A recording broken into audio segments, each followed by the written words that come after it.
grab your popcorn and snacks, find a comfy spot, take a seat or lie down, and let me transport you to a place of fantasy, ghost stories, ancient legends, odd creatures, alien encounters, and other magical topics.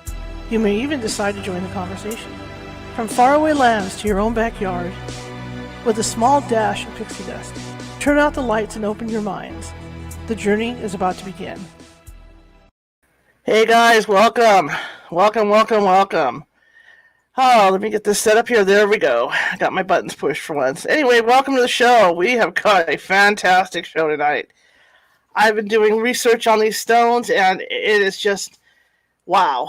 And I've got some photos for you from the guest website. I've got some photos for you that I found around the web of these things so you can get a good look at them and see what they look like. This is such a fascinating topic for me. Anyway, my name is Charlotte. I'm going to be your host for the next hour. And you guys are going to stop hearing me complain about the weather because we're done. Today was 82 and we're done. It's going down to 70s now.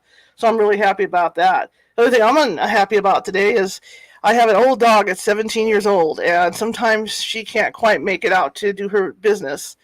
And I went to grab my car keys today, and I slipped across my floor and ended up on my back.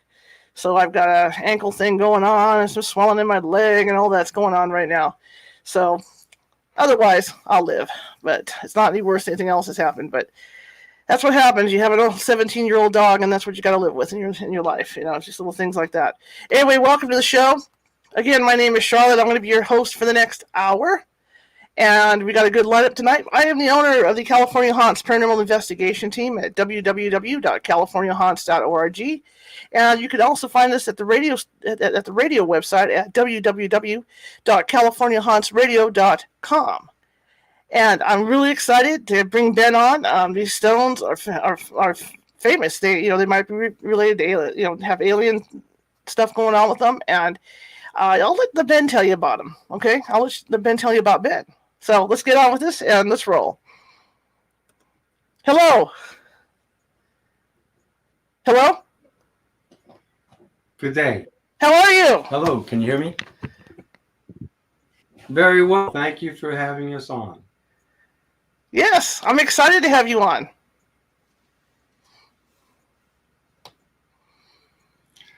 You are likely the first contact to your audience of Nomoli.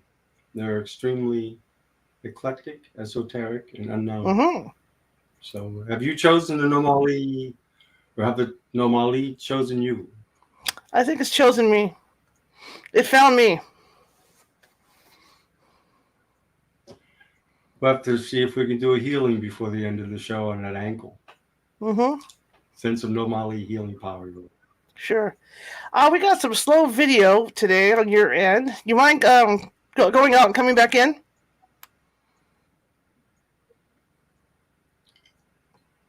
What's that again? Could you exit out and come back in? What does that mean? It's running kind of slow video, yeah. So see if you can come back in. Okay. Just exit out and come back in. Let's see. Yeah. Let's see. Let me plug. Okay. Let me see here. Yeah. Come back in. It just might be a lot of people are on too tonight, you know? Oh.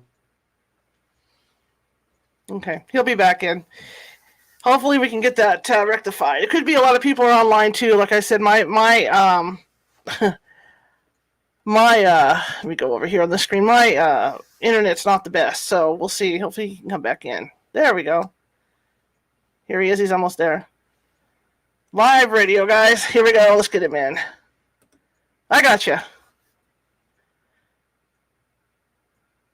Okay, you there? Let's see what's happening. I got no audio. Let me check the mic. Okay, we're going to unmute his mic. Okay. See what we got going here. All right. Edit mic settings. Okay. All right. Can you hear me?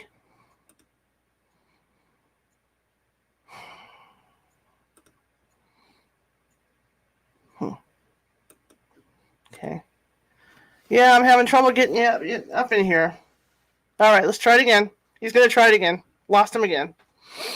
Like I said, there's a lot of weird storms going on and stuff. But if we can get him going, I'm really excited about this show. I really am. And I should have gone with it the first time. Okay, let's see if you can hear me this time. Let's make sure I got my mic going too. Hang on. Okay, yeah. All right, let me bring him in. Are you there? Now, Yeah, okay. It's probably a lot of people online tonight. Lost him. Yeah, it's happening from his end. So anyway, I'm going to update you guys a little bit on what's going on with us. We have got all this month booked, and I'm working on November right now, and we're going to go to 4 shows a week, which will be Monday through Thursday. And we'll see if he's back in. We're working on it, you guys. Hello? yes. Can you see me now? Okay, I see. Yeah, I hear you now, too. I don't know what that was all Awesome. about. Okay, great. Tell me about you. It seems to be.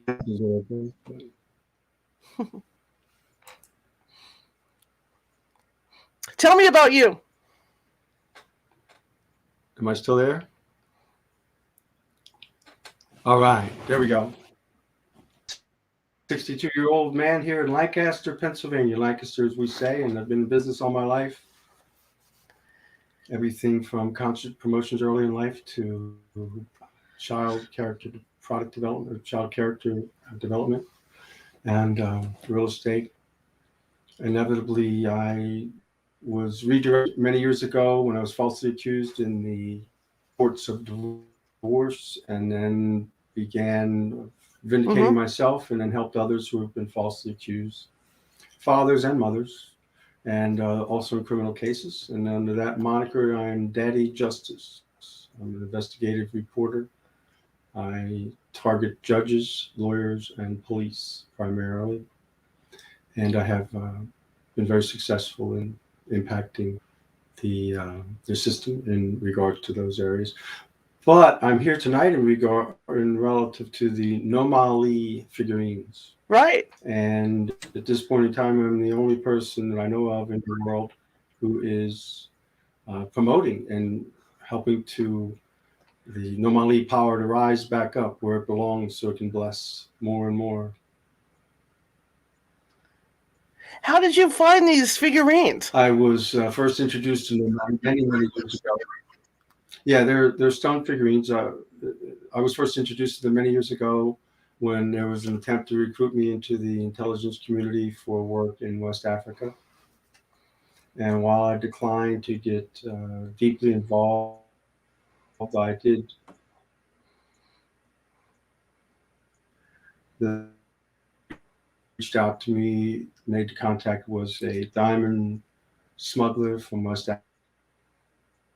Africa, very much the archetype that was played out by Leonardo DiCaprio in Blood Diamonds.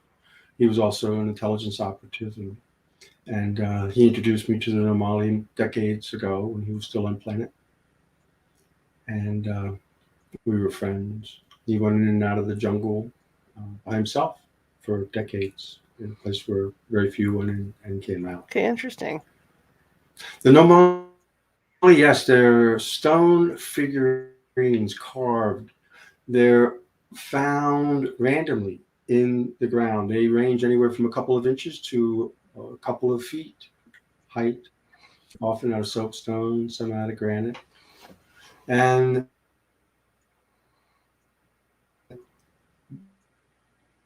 unknown, completely unknown relative to any other figurines of this quality out there. When just 1 second. my son and I began to do research for the book, we did an outreach. We're having audio problems. Is there any chance you could... Period, and include is in that outreach was setting up at trade shows, gem shows, mutual UFO networks. We're having audio issues. Is there any way you can email me your phone number and we could do it that way? And also reaching out on the internet and attempting to... Yeah, could you email me your phone number and I'll call you? There? And we could do it live? Because we're having audio issues. How about now? Is that better? That's a lot better. Yeah. Let's see how that goes. Or I can try this headphone set. Yeah, it just seems like there's some kind of delay going on. So. Email? Can you hear me now? We could try. I think maybe if I can call you, Do that right away. if you can send me a phone number to call you out, we can do it that way. How's that sound? How about right Yeah, now? see, it's still cutting out. Yeah, I don't know. I'm plugged into a. Okay. We'll see if I get a phone number from him, because this is going to be a cool show. I hope. I'm praying right now. Let me get an email out to him. Anyway, as I was saying, just hang in there with me, you guys. It's just technical stuff that's going on right now. He's going to try and plug a mic in. I don't know what he's got. We got delays going on. Like I said, it could be internet. Okay, here we go. Okay, I'm going to call him right now. And let me get my other mic set up, so bear with me. Okay, he's got to send me a number. Okay, let me get my other mic set up here. Okay, let me call him. He's got it right there. Let me get it. Here's the number. Let's see. StreamYard, blah, blah, blah. Okay. All right. Let me call him right now. So give me a second. I'm going to do a dial-up with him, which I didn't expect to do, but hey, life goes on. All right. Bear with me, folks. Let me call him directly. So as I was saying, we're going to go to 4 shows a week, and I'm really excited about it. And that's going to start probably the first week in November. And so we're going to be in your face Monday through Thursday. Just give me some patience. When I do the podcast part of this, we're going to edit all this out. I'm not going to say his number out loud. I'm just trying to get it programmed in so I can call him. So just bear with me. I don't type fast. I'm old. I have old eyes, guys. Isn't technology wonderful, though? Let's see. Okay, got it. All right. We should be able to dial him up, barring any other crap. It could be internet from my side because I don't have the best internet. I got spoiled. I had AT&T for years, and I got away from it. So, all right. So let me get that going. So just bear with me. Don't go anywhere. I promise you a great show. Let's make sure before I dial out that I put the right number in. I don't want to call some weird person. Okay. Irritate somebody. All right, let's do this. Let's dial him in, and let's get our show on the road here. All right. Here we go. Here we go.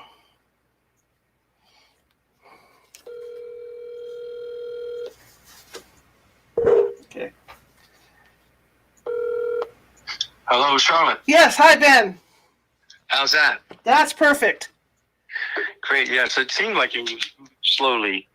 I thought maybe I drifted into the slow motion dimension when I wasn't paying attention. Yeah, I don't know what was happening there. So, see, we fixed it. Not a Probably problem. the cosmic energies floating around California haunts. Well, you know, we're in Mercury retrograde right now, so anything can happen. You probably will. There you go. There Yeah. you go. Mercury's in retrograde. I hear that.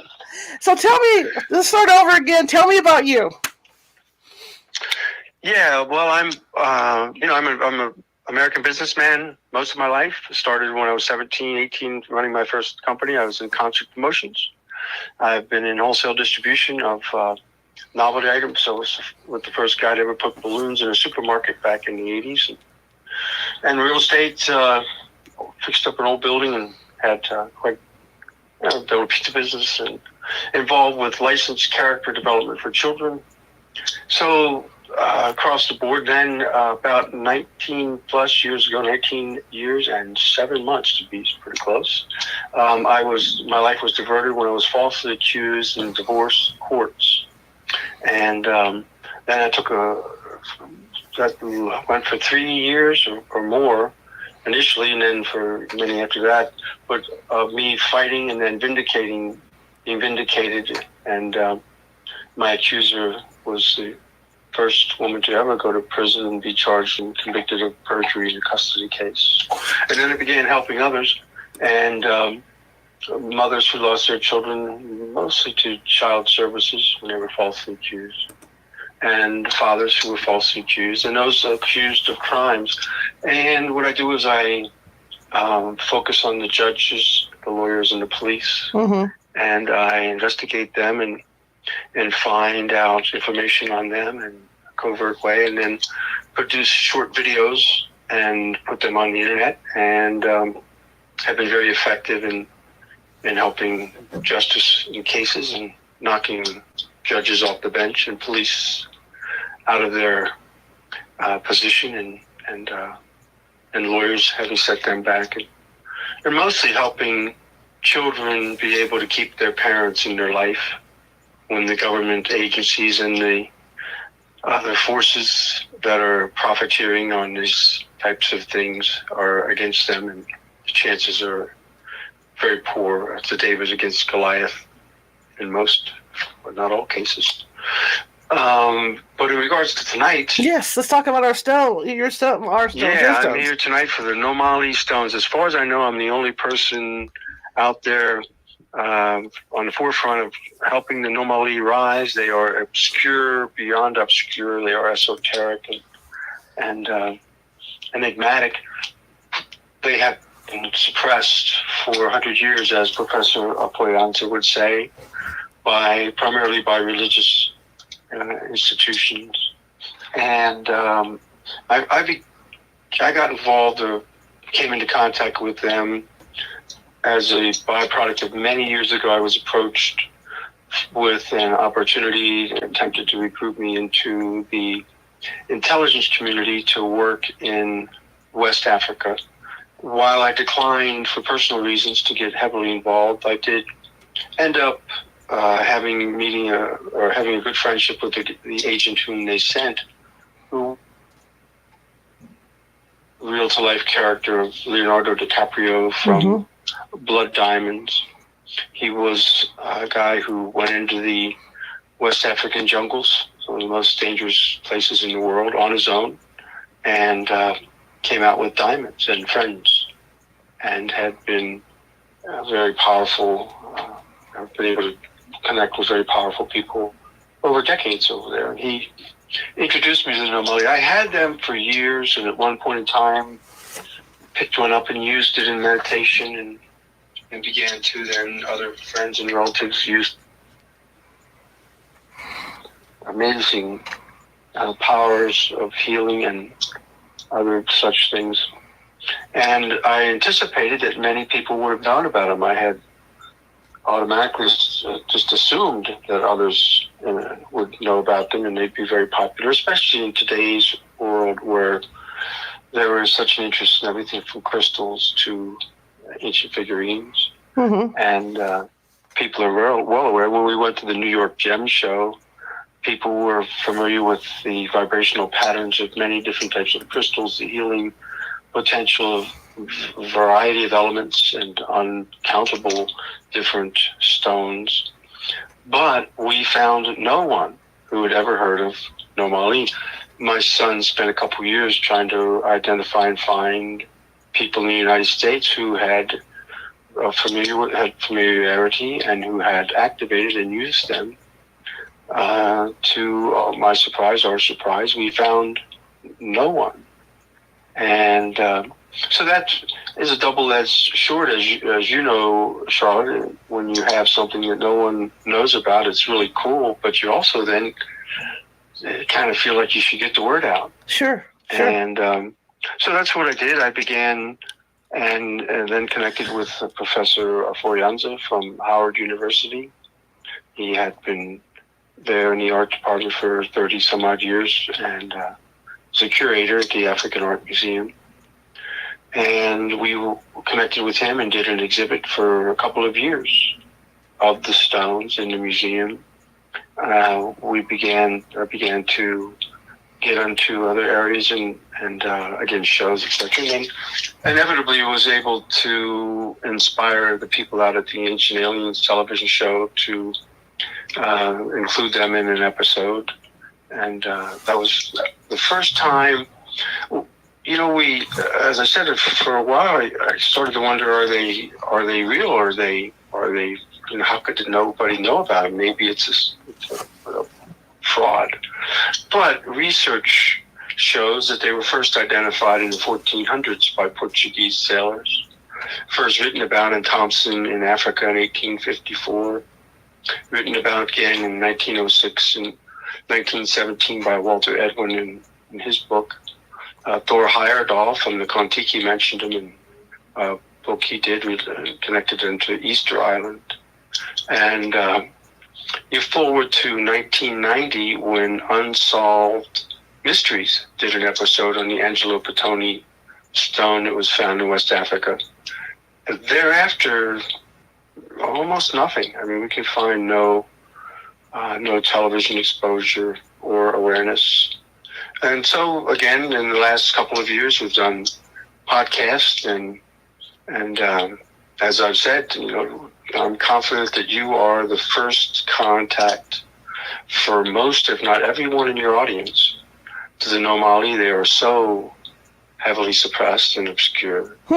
And the question is, did you choose the Nomoli, or do they choose you to be part of their awakening? I think they chose me. Yes, they, like any angelic spirits that are designed and created to help humans, they want to do that. It's my opinion, and so they're looking forward to getting back into more active. They would have been used over the millennia by shaman and medicine men and medicine women and the chiefs. There are a variety of them for different purposes. Unlike other stones that are found primarily in temples and burial grounds, the Nomoli are found randomly buried in the jungle. And nobody really knows where they come from. Now, the natives do say that the Nomoli gods lived in the sky long ago and they misbehaved. And as a consequence of their misbehavior, they were turned to stone and rained down upon the earth, where they lived with the ancient natives. And they were said to have been massive in size, and their eyes were bright like the sun, but you could not look into them, and their voice transmitted from one village to the other. They could be heard. And they came and they blessed the natives. The natives would say that no man carved these authentic Nomoli. While there are many fakes out there available on the market, the actually authentic ones, which are used still in the bush, and very deep in the bush only for the most part, are according to the natives, were created by the Nomoli gods and gifted to the humans to provide blessings in very many specific areas and some more broad. That's very interesting. And has there been a lot of research into these stones, or no? As far as I know, we're the first ones that are ever documented. Well, to put it into the paradigm, they come from West Africa, which is not a culture of writing. It's a culture of oral tradition. So they have no written detail as far as the history of them, what they're used, except that we get little notes, if you will, from the bush that'll tell us how they used them, where they found them, what they used them for, and what they believe their powers are. So as far as the documenting of the activation and use of the Nomoli, I believe we are the first to do that, and have been assembling and have a couple of shamans and a number of people activating the stones, people who have acquired stones from our collection. We have made them available, and we are going to write the first book, or publish the first book rather, on Nomoli, which will be a coffee table book, just really to show the images and capture the mystery and put something out, because it just isn't anything. And also working on a potential internet television program, Nomoli Hunters. And yes, we have on the website, ancientalienstones.com, you'll see we did the first ever that I know of group meditation at the New Hope Metaphysical Society with the stone in the center of it. We have my friend Jeff the Shaman, who is known from being involved with the Crystal Network, the Crystal Tours, Crystal Skull Tours, rather. And Jeff, the village mystic down in Bradenton, Florida, has been using them for years, and he has the new type of the new technology cameras that you may have seen that pick up energy, and he shot some footage using the Nomoli and the healing, and we have a little piece of that up on our website.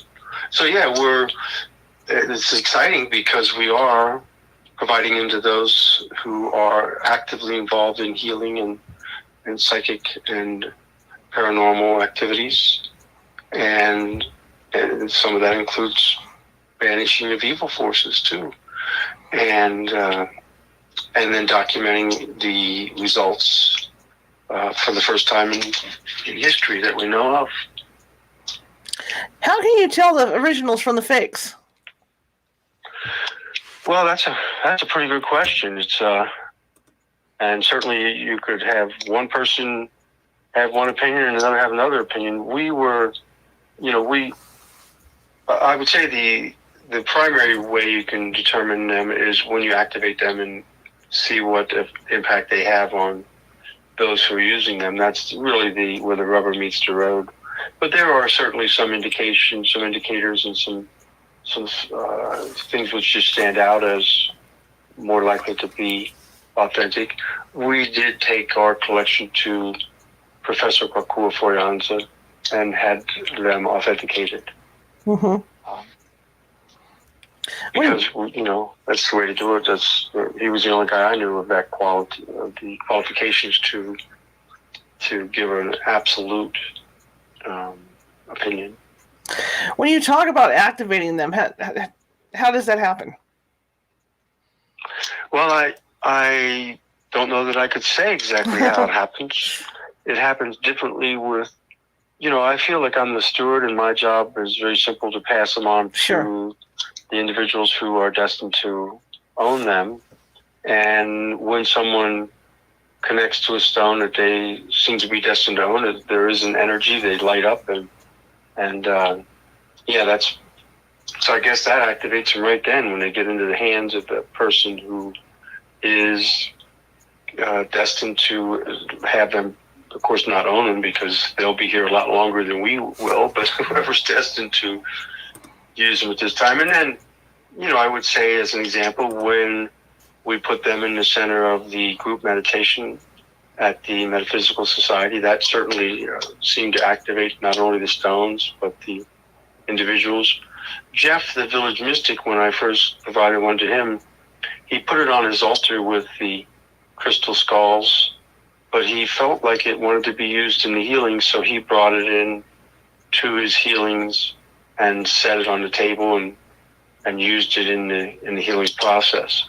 So I would say that the answer is that it's best for me not to try to limit people by telling them how they should activate their stone. There are professors and scientists who have acquired them that study the nanotechnology, nano particles, and that particular woman, she's would put it in the center of all of her meteoric pieces that she collected all her life, and put it in the center of there and keep it in there as if you will, on the altar or a shrine, and then meditate with it.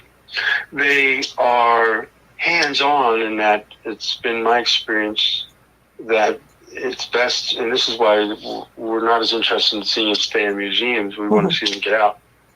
People, actually, what happens is you put them, if you have a sore back or a sore neck, you put them under that spot and lay back on them with a soft pillow to absorb any you don't want them hurting you.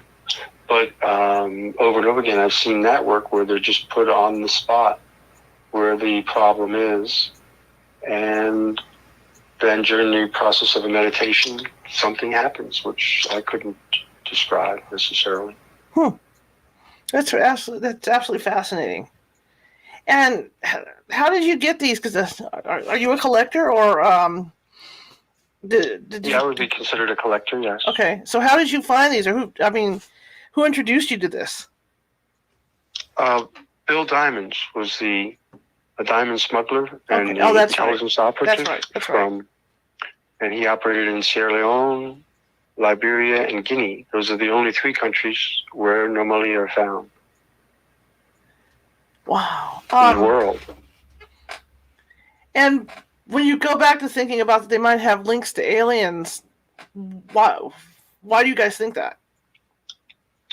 Well, you know, I'm very careful to point out it doesn't really matter much what I think. Right. The reason why there is a potential connection to the aliens is because the natives contend that the Nomoli were gods who came from the heavens and rained down and lived amongst the humans, and that these were stones that were given to the humans, as some of them are the images of the Nomoli with the specific nose and lips, large nose, large lips, and short legs, which are characteristic of the Nomoli and how they looked when they resided and lived amongst the natives. Okay. And how many of these stones do you have? Oh, I've got dozens of them. I've collected them over quite some time. Okay. Are they hard to obtain? I don't know anybody else well, other than I understand that the British royalty have a very large collection in the palace. Okay. So, I mean, there are fakes all over the place. And if you look, you'll see there's an anomaly at the Bronx Museum. They've been on exhibit at other museums. They're at the Smithsonian. Smithsonian has had them up. You will see that they have been sold at the Sotheby's auction before in New York and in England. And they'll range from the authentic ones from $6,000 to up to $80,000 to $90,000. Right. That's incredible. Now, the fake ones, which you can certainly put on display and are interesting and you can meditate with if you'd like. But I'm not saying that you couldn't tap into the energy. They're available for very inexpensive on the internet. It boggles my mind. It's interesting that something that is so unknown had thousands and thousands of fakes. But as early as 1917, when Walter Edwin wrote his book, he said there was a contention that they were fabricating fakes in the Orient and sending them to West Africa to be resold as authentic ones because they were that popular. So there was a time when they were very popular throughout the world relative to this time here. Well, yeah, it's like you say, it's kind of funny that they are so popular when nobody hardly knows anything about them. Yes, well, for many years they have been suppressed from a variety of reasons. Those 3 countries are the target and our focus of religious missionaries, if you will, but many of whom are fanatics. And when I say fanatics, I mean those who are willing to kill someone who don't believe in the same God they do. Okay, that makes a lot of sense. Okay. So those individuals, both Muslims and the fanatical Christians, are very much demonize any of the native beliefs and will smash these items and will harm those in the bush who are still using them. Okay. Could that be why I know stuff gets buried, over the centuries? But could that be why there's so many that there's a lot of these things that are found buried, that they were trying to hide them? No, they were buried long before that. They've really been suppressed mostly the last 100 years. Okay. They were buried. I mean, again, they were finding them in the 1400s. The natives, the chiefs, would say they are 10,000 years old. And yes. Okay. That's what we know. There's much more that is not known than there is that is known. Right. Has there really ever been I guess nobody's ever really undertaken a study on them then, right? There was very little. I mean, Angelo Pettoni, when he was on Unsolved Mysteries, he was another operative. He was, if it weren't for a couple of pictures, you wouldn't be able to know he actually existed.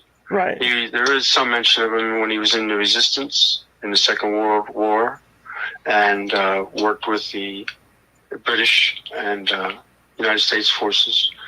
But then he pops up again. Which is not unusual with these operatives. They go to places where there are diamonds and gold and etc. But anyways, he pops up again in 1990, and he's in charge of excavating for diamonds in West Africa, and he heard that the natives believed that the diamonds were part of the Nomoli kingdom. They were a star, and when that star fell to the earth, it went into the ground, and that's where the diamonds were. And that is why when they find Nomoli, they often find diamonds near them. So Angelo Pettoni, being a pretty smart guy, says to the native chiefs, he says, hey, if the sky fell down and the stones came and diamonds came, you must know where they fell when the Nomoli gods came. And they said, well, yeah, we know where some fell. And they said, well, take us to that place. And they said, well, we can't take you, but we have a shaman who can take you to that place. So the shaman took him to the place, and he did a dig there, and he found a couple of things. One, he found an anomaly. It was 140 feet into the strata, as I recall, and it was the deepest they found him. And he found an anomaly. It was the image was somewhat of a dinosaur look, and he brought it to his back with him, and he, at some point in time, thought he heard a sound inside it, a vibrational sound. So he x-rayed it, and lo and behold, they found there was a metal ball in the middle of the stomach. Really? Of this complete stone. It had no holes where you would put a metal ball into it. And they evacuated the metal ball and had that tested. And this, you asked if there's been any research. They did have that tested in Germany and Austria and Sweden, I believe. And that was headed up by Klaus Dama, who's an expert for many, many years, world-renowned in the items out of time field. And they evaluated it, and they found that it had chromium in it. I should back up and say they were able to capture some strata around where they found that stone, and they carbon dated that to 17,000 years old. Whoa. And so the stone, the carved anomaly was 17,000 years old, and the bearing inside of it ended up having chromium in it. And chromium, of course, was not discovered by mankind until the 1700s, right. 1760, I believe, and it was isolated in maybe 1790s. So that was quite enigmatic. Now, he also found the blue stones, and they have never been identified. It's the only place they've ever been found in the world. They are blue. It is a unknown material, organic material that they believe is from another outside the Earth. Mm-hmm. And the interesting thing too about that was that when they found them, there was a large, many kilos of them, and they were in the shape of a pyramid underground. Now that is interesting because, again, Walter Edwin and others have contended that the theories long exist in West Africa that before Egypt was a pyramid center, that the pyramids had been built in West Africa in the jungles, and that Egypt was actually a satellite of the much larger civilization which lived in West Africa, and that at some point in time, and that's where the Dogon come in, they're involved in that theory and principle, and at some point in time that kingdom was reabsorbed, whether it was part of Atlantis, whether it was part of an ice age. There are various theories. But that, again, the pyramids began in West Africa first, in an ancient civilization, and that's why it's of curiosity that the blue stones were found in the shape of a pyramid underground. Sometimes, within history, that's why I find this fascinating that they were only found within a certain area. Different countries, but certain area. Because, you got the stuff at Easter Island, and there's similar statues and stuff that people find all over the world, but they're not doing that with this. Yes. Yes, and there are some that resemble stones from other parts of the world. Right. And some that do not. Right. Some that are extremely unique. Right. And do not look like any other stones. Ancient figurines, artifacts, if you will. Right.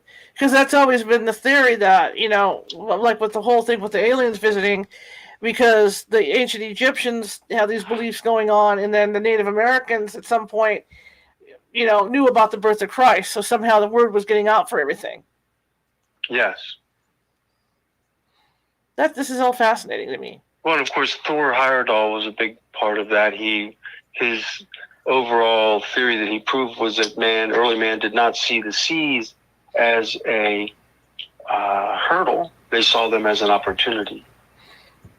If you recall the Kon-Tiki, where he left South America and with no power whatsoever, built a ship exactly like it would have been long ago, and ended up in French Polynesia, right, thousands of miles away, just drifting, proving that Polynesia was not found by the Asians, or discovered by the Asians, but was most likely inhabited earlier and discovered by South Americans. See, that's why I find this so fascinating that these were constrained to just a certain area. You know what I mean? Yes, it is interesting. And those three countries are relatively small. Mm-hmm. So it is a limited area of, again, Sierra Leone, Liberia, and Guinea only. And I noticed that some of them are based on, like you say, the gods, like the fertility gods and whatnot. Yes, some of them, they range from those which are representative of the Nomoli images of the gods themselves, to those on the other end of the spectrum, if you will, which are humanistic and represent values that they wanted to instill and highlight in the society at the time, such as what I'm looking at now, which is the divine mother and child. Mm-hmm. There are any number of them which are for mother and children, and that is to remind all of society that it is important to venerate and to care for the mothers and the children of the society. And also then, of course, there was a high mortality rate, and so the stones were used as a blessing and protection for the mother during pregnancy, during childbirth, and for the mother and children subsequent to childbirth.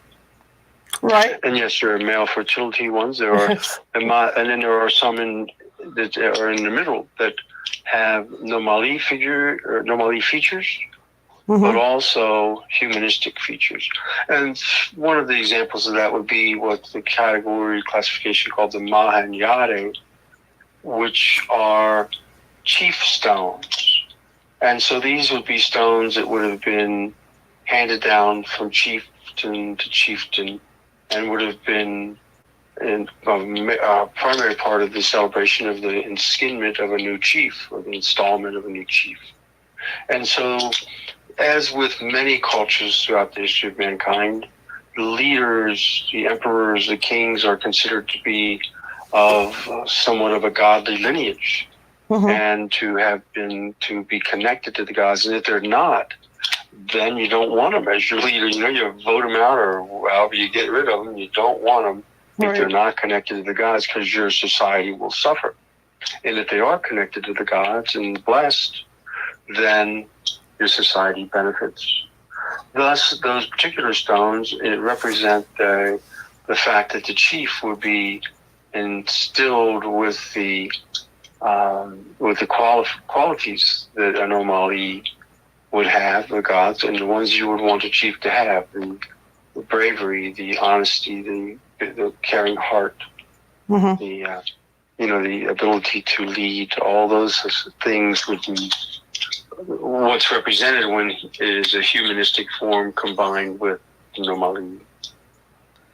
So is this why people are well, people, I'm not saying like you, but is this why collectors and others think that they might be related to aliens?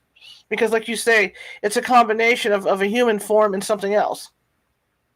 Yeah, and again, I think just the fact that they are, there are many, if you will, legends of gods, but there's limited a number of them where the gods came and lived amongst the humans. Mm-hmm. And this is one of those. So the only information that we have of any consequence is from the natives. And their strict belief across many villages, while they will vary in many details, what they all are of the belief is that these were gifts from the gods, that no man carved them, Mm-hmm. and that they were gifted directly from gods who walked amongst the earliest of their ancestors. Which is why they have so much energy in there for the meditations. Yes, there could be. You can contend that over the thousands of years that they have been part of the process of celebration and utilized by these shamans and medicine men, medicine women, and chiefs and individuals, that they would have a battery charge, if you will, of energy. And there are those, when we do go to the shows and other places I've been, who put their hands upon them, Mm-hmm. and who have visions. Some seem to light up, some break out in tears, and they will tell me that they see things. They see ancient tribal ceremonies. They see suffering and they see joy. That they see things that mankind had. Some people have held them and say that they believe they are 100,000 years old or more, and that's what they see. Again, I don't limit anything by my beliefs or thoughts. I am very conscious that I want to just let people discover on their own. Mm-hmm. And so, there are, again, many people who are sensitive, what I would call stone whisperers. Right. Stone whisperers. And one, I can remember a guy who put one in his hand, and he looked like he had an electrical shock. His body just went like that. And he started telling me all about the stone and how it was used. And, after they're done, you look at it and you say, that makes a lot of sense. Mm-hmm. And it's amazing I didn't think about it. But then you look at it, it's like, wow. And it's, it'd be nice if I could say I'm the amazing Karnak, and I can see all there is to know about each stone, but that's not the case. I'm just the guy who has them, I use them for myself, and I've put them in the hands of other people who use them and activate them and are blessed profoundly in their lives. Yeah, but see, there has to be a reason why why you're the one that's getting these things to give to people. I don't know what that is, but yes, there has to be one. If you figure it out, let me know. Well, like you say, like you asked me, you either pick the stones or they pick you. So obviously they picked you. It would appear as that is the case. I had no intention. Do you, like you say, you don't feel anything off of them, but I mean, have you ever thought that you felt anything? I feel too. I meditate with them. I use them. I don't have doctors. I've been blessed by God, and but I haven't been to a doctor since I was 17. I'm 62, so that's 45 years. Except if I need to go to the hospital and get a bone set or stitched up, and then I get in there and get out and don't come back. But yeah, I've used them I used one today. Earlier I had, I beat my body up pretty good all these years, and sometimes I get dramatic and some aches that knock you back, and when that happens, I will activate a stone and use it, and I've had personal success. Yes.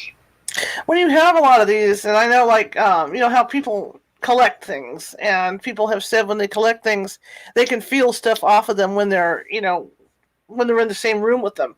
I mean, when you're in the same room with these stones, can you feel the energy coming off? Well, yeah, I have some in every room. Okay. Kind of like a Almost salt every rock. room. You know, everybody's into these salt rocks now, right? I'm not familiar with salt rocks. Yeah, they put lights in these salt Oh, rocks. yes, Yeah, yes. see? They're Yeah. pretty cool. Everybody's into that now. Okay. You know? So I don't have one of those. Yeah, I was just wondering if you did feel, like sometimes, an object will make a room feel calmer. Yeah, there's no doubt that, there's an overall impact, but then certain ones at certain times, we'll call to you and we meditate with one. It's a little different than the other one, and the next one's different than that one. It's Sure. hard to describe the difference, but they're all great. I've never had a bad experience or seen anyone have a bad experience. Sure. So when somebody's interested in one, to purchase one, do you check them out first to make sure that they're legit? Because you don't want to hand it off to some fool, Well, no, that's not really my position. I would say this: that I would think anyone would be remiss or silly to try to. And I've been asked that before. And the reason why people would ask that is there's just an underlying paradigm that we've been fed for so long that these are demonized, they're dark, they're from the jungles, from way back in the days when we were watching black and white movies when I was a kid, but in other words, I don't think that anyone who would be intelligent would try to take something that is designed for a blessing and turn it into a curse, to use it to curse another individual or something. I just wouldn't be concerned with that working for them. I mean, I'm looking at also the Pumdo Devil Stone, which is very frightening, just similar to the door knockers in Europe that were extremely frightening, and they were designed to frighten away the demons at the door, so they wouldn't come in. They were more frightening than the demons. Well, this is the Pumdo Devil. The Pumdo is a specific tribe, and what is the Pumdo Devil? That means it's the stone designed to fight the devil directly, and it is for eliminating and banishing demon possession, and for fighting the evil forces that are extremely powerful. Now, someone might think you could take that stone and use it for evil because it's the Pumdo Devil, but it's just I don't see how that would work for them. That would not be, if they want to spend that kind of money and have a stone fall on their head, maybe.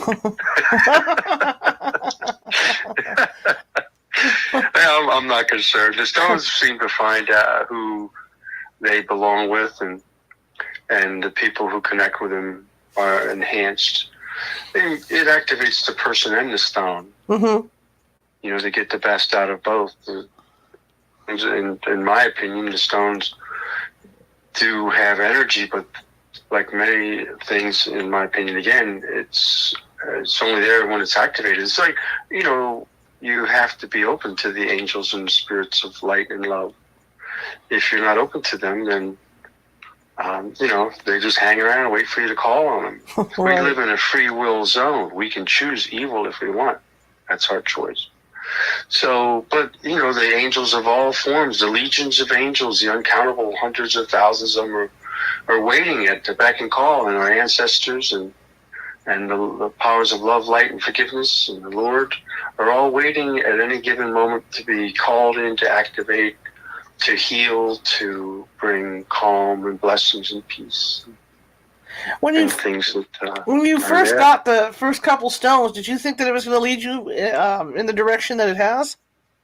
No, I got stones and masks and other things, and I thought, well, they're all cool, but it was a period of years till, I thought the stones were the coolest, but it was a period of years. There were years when I just stuck them in a box, and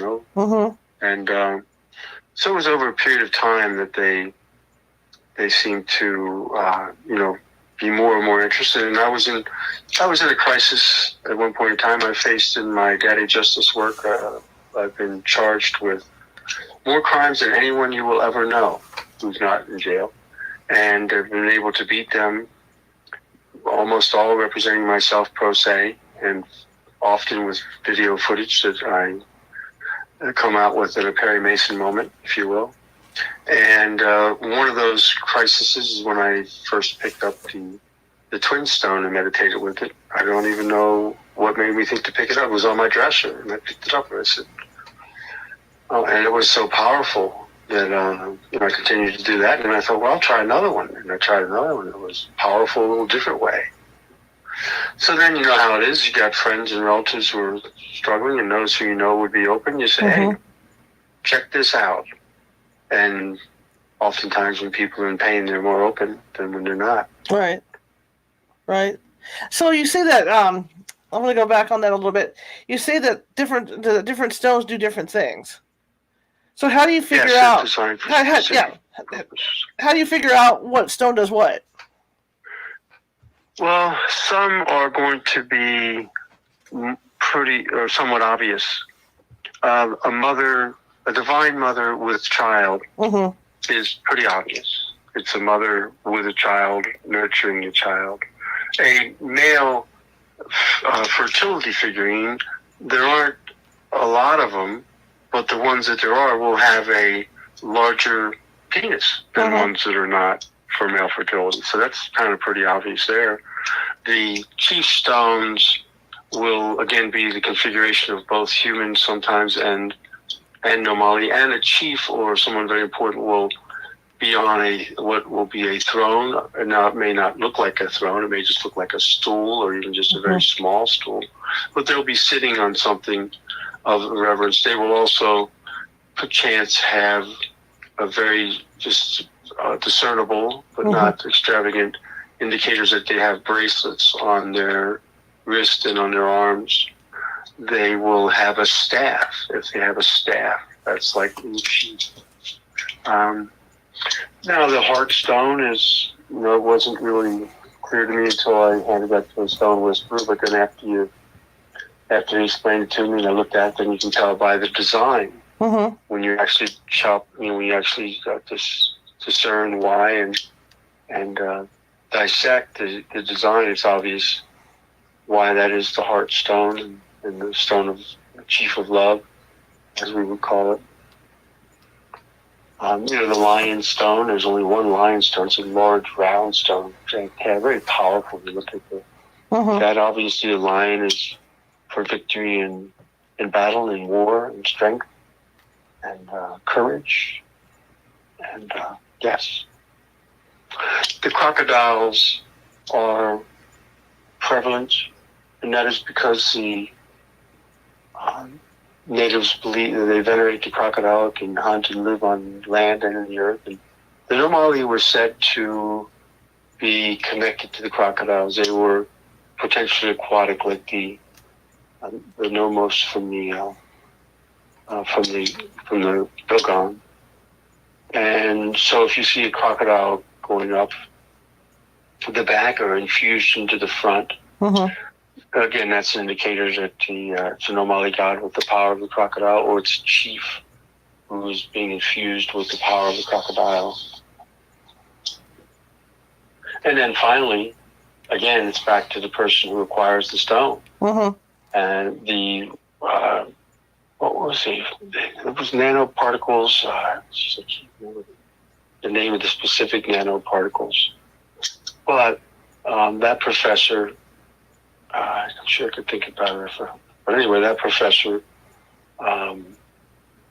recognized that the one she picked up was the scribe. It had a plaque in its front, if you will. It was a Nomoli figurine with a plaque, if you will, holding it in front of its body.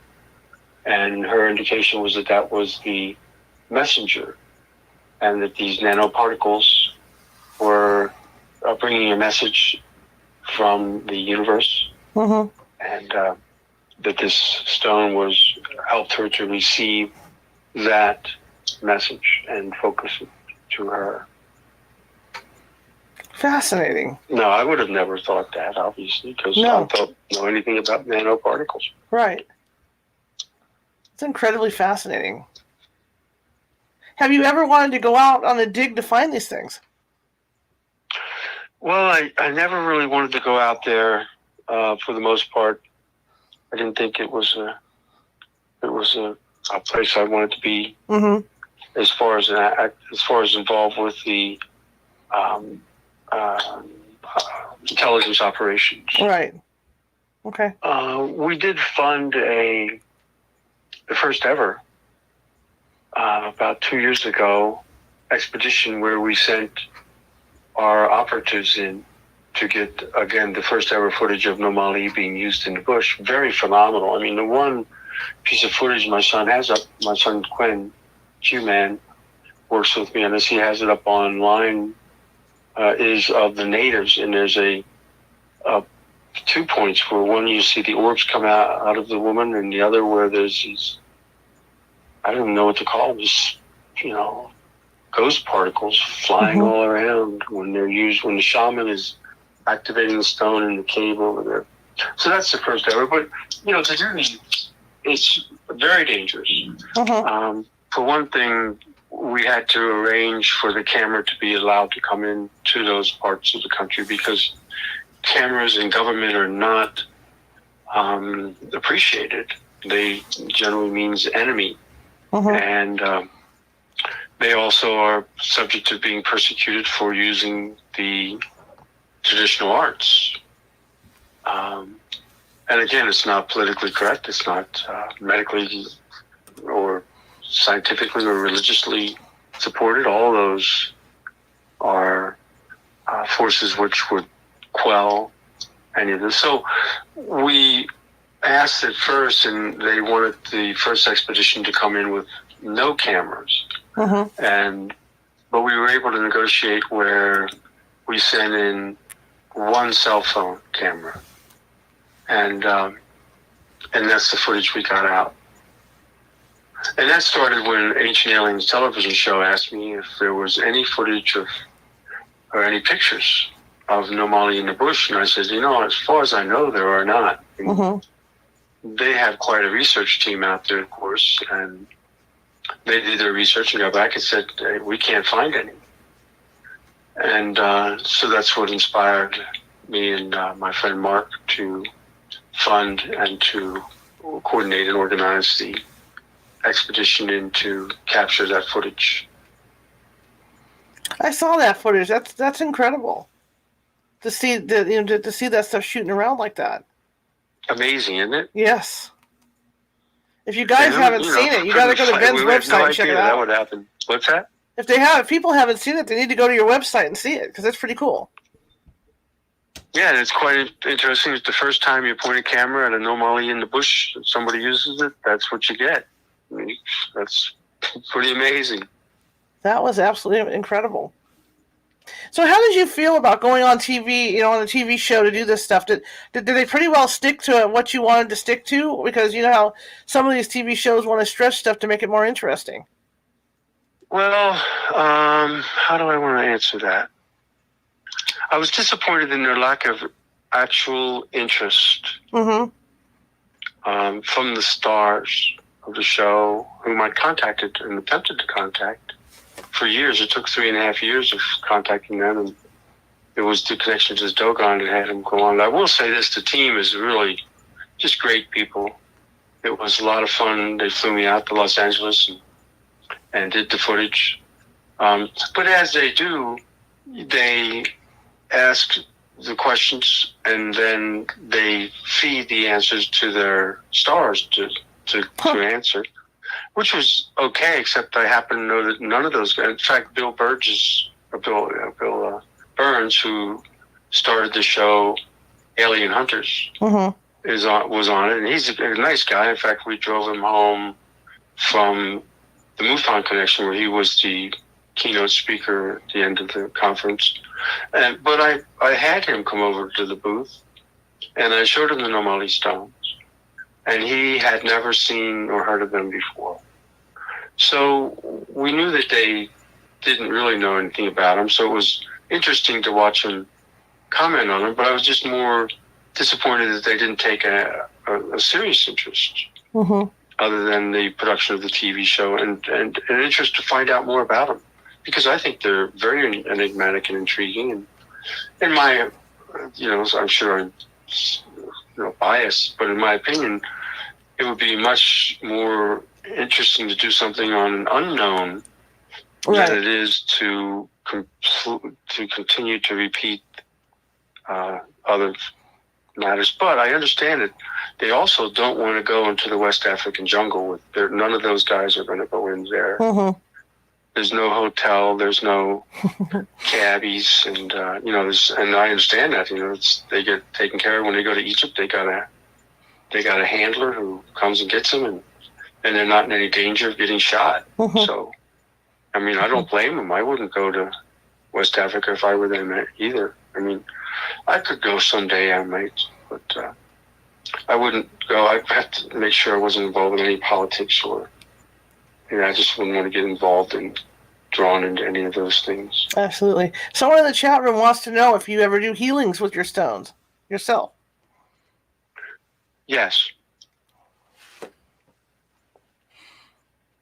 And how do you do those? Depends on each circumstance. Mm-hmm. Generally speaking, again, I can say that there was a healing done. I didn't do myself, but we were at the consciousness show in Philadelphia, and two women came by with a man, and his sister was one of them, and she was holding his arm because he had neurological issues, and he seemed to be pretty much out of it. And they saw one of the stones, and she asked if they could do a healing with it, and I said yes. And so they sat in the back of the booth in 3 chairs, and they used the stone, and it was very interesting. The energy was discernible. Mm-hmm. I was just seeing like there was something happening there. It was really powerful, and he was healed. And in regards that, he got up and walked around the show. He was bright-eyed. He came over and said it was amazing. He was astounded. He came by the show booth many more times over the next day, and without her holding his arm, and on his own volition and on his own power. And he called me after the show and said that night at 3 or 4 in the morning, he had what he felt was a visitation of some sort, and that further healing had occurred. So that can occur, but for the most part, if I'm involved in any healing opportunity, I prefer to have an environment where it's quiet, and softer lights, and then just decide which stone seems to be the right vibration, if you will, let the person pick. Right. Or depends on what they're dealing with, and then give them the stone or hold the stone on them, either way, both, and let it do its work. Makes sense. So do I do healing? I don't know about that, but I use the stones, and yes, I guess the answer is yes. I'm involved also. If you want to get any information out to the scientific world about these things, what would that be? Well, it's more that I would be interested in the scientific world using their expertise to test them in any regard. How do they impact people? Hook people up to the analysis machines and then connect them to the stone and see what happens. Let's document healings. Let's document those who are clairvoyant if they use them. So I would just say that this is a wide open slate, that it's a great opportunity for anyone in their field of expertise to where they're in their bailiwick, to apply it to this new finding, this new enigma, these mysterious stones, and for the first time ever to document what happens. And then we will use that to create the TV internet show and perpetuate the Nomoli rise. Has anybody done any kind of carbon dating or anything on these things? Well, as you know, you can carbon date organic material. You cannot carbon date stone. Okay. So the only carbon dating that was done was with Angelo Pettoni when he found the stone with the ball bearing in the stomach because he was excavating it. He did identify through carbon dating that was 17,000 years old. Now, one of the other factors in that is that they are found randomly in the jungles. Right. They're found by the natives, and then they are venerated, kept, used, etc. But none of those natives are going to dig up 3 pounds of dirt around it and bring that back. Right. Right. Can you help us out? Get us a bucket of dirt while you're at it. Yeah. Yeah. Well, even when they find them, they're not connected to the outside world. They're thinking they found something, and that's a blessing to them, and they're going to use it. Right. It's going to go on a pedestal, and then they know how old they are. They're timeless. Right. So they don't. They would wonder why you wouldn't know that already. What's wrong with you? You don't know that. What do you got to dig dirt for to know what we already know? What's the matter with you people? Aren't there? I was watching something a while. I don't watch a lot of TV anymore, but I saw that there was a different type of dating technique that they have now. That's beyond carbon dating. Have you heard of anything else beyond carbon dating that might work with that they could go in and get figure this thing out? I don't, but I'm sure they're going to develop something. Yeah. And we certainly would have interest in having them tested. Sure. I'll see if I can find out whatever that's called, because I can't remember off the top of my head. But at the end of the day, if they're blessing people, that's what really matters. Right. I mean, if it can have an impact on people's lives and on a day-to-day factor, and I'm not saying you touch them and you're healed forever. Right. But somebody said to me, well, they can't be that good because nobody's lived 300 years in the jungle. And I said, well, how do you know? Right. You don't know. It might, but the bottom line is, it's like with medicine or any other blessing. It's making the journey a little easier, taking some of the pain away. Right. Sometimes it's a complete healing. Right. Many times it's a slow, complete healing. Right. With consistent application of something to rise us up from whatever's taking us down. Right. Now, here's a question I ask everybody. This is an offbeat question, but since you're trying to get the word out about the stones, it might fit well. If you're in Las Vegas and you're on the Strip, you've got a store out there, an antique store. We'll say that, okay, antiquity store, and there's a bunch of other guys that have antiquities too. What do you say to bring people in to look at your stones? Well, I can tell you that I wouldn't say anything. Okay. Because it's been my experience that if someone's going to connect to a stone, it has little, if anything, to do with what I say. Sure. And if they're connecting to the stone, there's little I could say to stop them from connecting. It's, I could do a carnival Barker and bring in 5,000 people who have no interest. Right. But what would be the purpose? All I got to do is have them there.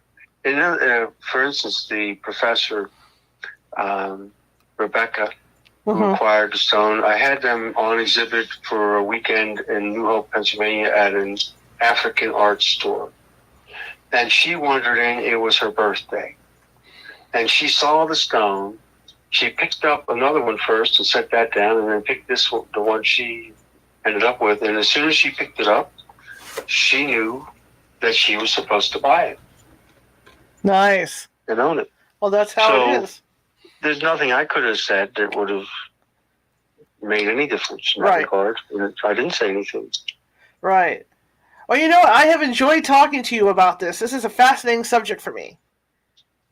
And I am going to find out what that dating process is so I can tell you, okay? Because I think it might work for the stone. I don't know. I'm not positive, but I think it might work.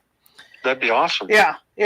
But I'd like to get you on in the future at some point to talk more about this, once you get your other projects off, launched off and everything. Is that okay? Yeah, and I don't know, because if you age stone, I mean, isn't stone mostly millions of years old? How do you determine when they carved it? Is the question I that's the issue. That's the issue. Yeah, without going into the ground and seeing how old that ground is around it. That makes sense. Yes. Makes a lot of sense. Makes a lot of sense. Anyway, thank you so much for coming on. I really appreciate it. And like I said, I want to get you back on again to talk about this. This is absolutely fascinating. Well, thank you for introducing the Nomoli to all of those in your audience and in your circle of influence. Where can people get a hold of you, find you? aficionados.com. Okay, cool. You have a Facebook page? I do. I think that's also Ancient Alien Stones, but I'm also under Ben Vonderheide. Okay, cool. All right, Ben. Well, thank you so much for coming on. I appreciate it. Yeah, my son has all that technological stuff. So, yeah, he has a Facebook page, a LinkedIn page. Also, we have 10,000 nice plus people who have followed on LinkedIn.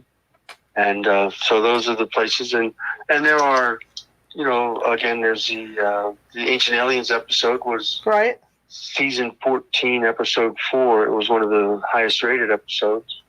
Cool. And that's of interest to the connection to the Dogon, to those who might have interest in the Dogon tribe. Absolutely. All right, Ben. Well, thank you so much. I really appreciate it. Peace. Have a great evening. You too. Bye-bye. Bye. All right, guys. That was really fun. Not the first part when we had the issues with the audio, but hey, at least we finally got it rocking. Anyway, thank you guys for coming. I'm going to go ahead and post Ben's website between the his regular website and the Facebook site up as well. Tomorrow night, we're going to have a pretty fun show. I have a pet psychic coming on. Her name is Jennifer Wallen, and she just might do some readings for you guys, so be aware of that. I think I could twist her arm a little bit. But she's going to be a phone-in thing, just like tonight was. So just be aware of that. But, yeah, so she's going to be on tomorrow night. I thank you guys for being patient because we did have those audio issues. At least we got over those. In fact, my phone, I had been on the phone most of the time before the show, so I didn't even know if I had enough juice to for this phone call. So that's why I kept glancing back, wondering if the little white line was going to disappear. Anyway, I thank you for coming. If you like the show, tell 5 of your friends. If you didn't like the show, tell 5 of your enemies. We're trying to build up, our audience more and more and more, and you guys are doing fantastic doing that. I forgot to run this. Well, I didn't forget to run this. I wanted to make sure on the show, as you saw, I was running some photo credits because some of that stuff I got off the internet and I didn't want to have any kind of copyright issues going on. So I didn't get a chance to run my banner. This show, because California Haunts is nonprofit, this show comes out of my pocket. So I finance everything. My producers help me a little bit here and there. And, any little bit that you could donate towards my production on this show would help because I want to keep bringing in really cool guests like Ben and other people. And that could be, as you can see on the bottom down there, paypal.me/California Haunts. The other issue we have is YouTube. YouTube does not allow you to have a URL to what you want until you reach a certain amount of subscribers. And right now we're about 30 or 40 below the subscribers we need to reach that point.